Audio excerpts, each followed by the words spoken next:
Welcome one and all, I'm Decoy, back in Starship Troopers, and today we're talking about becoming a better medic. Because the medic is hands down one of the most important, if not the most important, class in the game. And, I mean, that's for a huge reason.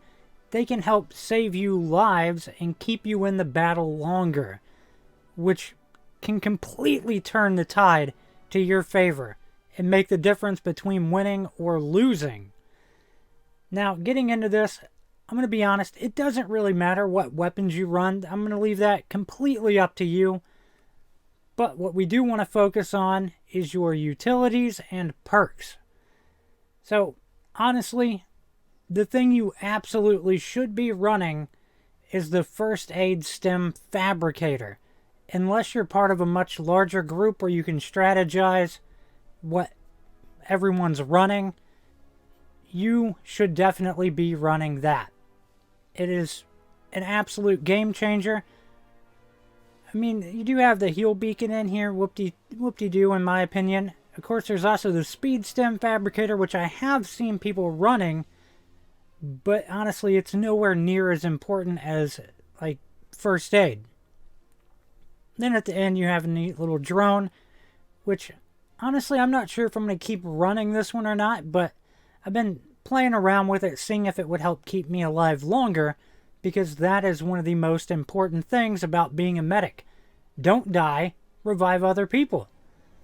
Plus, the First Aid Stim Fabricator does allow you to insta-revive someone, so that's pretty darn solid. Now, as for grenades, personally, I suggest the shock grenade. I realize you're not going to kill a bunch of stuff with it, but it could make the difference between you dying or someone else dying. I can't say enough about it. I love that grenade. It is awesome. It has saved people in a pinch. Now, as for your perks, I do run Bandolier mostly because I struggle with engineers not giving away ammo like they should be, which really sucks. So I have to kind of run that just to stay in the fight longer.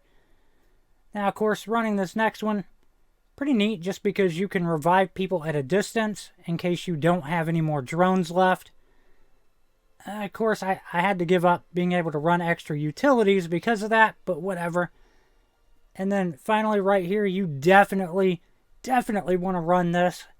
It might seem like a bit of a douchebag move to make enemies attack you less and target your allies, but trust me, they would much rather you be alive and reviving them than dead.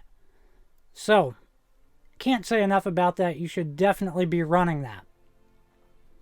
But again, the big takeaway here is you should most definitely be running the First Aid Stim Fabricator. Seriously, it allows anyone who picks them up to use them to insta-revive people. It is freaking awesome. Now, as you're playing through a match, however that may go for you, of course, don't forget to use these things. You definitely want to be putting down your fabricators. It's one of those things where if you build it, they will come. As soon as they notice them, go, oh crap, oh we finally have some stems. Let me go stock up on those. Most players will grab 2 or 3 of them, and you'll just start seeing resupply after resupply. Now, I do have a neat little tip for you. If you're struggling with reviving someone, try just aiming a little up or down to see if you can dial it into that sweet spot. Though, sometimes you just can't easily get to them, and you're going to have to move around to send your drone out. Now, another little tip for you. Honestly, you should not be running the canisters as a medic. But if you absolutely have to, it doesn't hurt to relay race it to someone else if possible. Now, continuing on. This is more of a tip in general, but if you're playing through a match and, enemies destroy part of the base, if you are able to repair it, repair that section of the base, and then clear out the enemies inside. Don't leave a massive hole in your base for absolutely no reason. Another neat little tip, it's a general thing, try to make sure you're spotting important enemies that really need to die. I'm talking like the Inferno bug, the Grenadiers, anything. It's the Grenadier, the weird little roly bug. Whatever. If it launches stuff that can easily mess up your base, spot it. If it's a tiger, spot it. Like, in general, you should be spotting high-value targets. But yeah, that's pretty much all I've got for you. Hopefully it does improve your medic game a little bit and help make the difference in keeping your teammates alive just a little bit longer. But that's all I've got in this one. Don't forget to check out my engineer video, and I hope you've enjoyed this. Please remember to like, sub, and share. Later.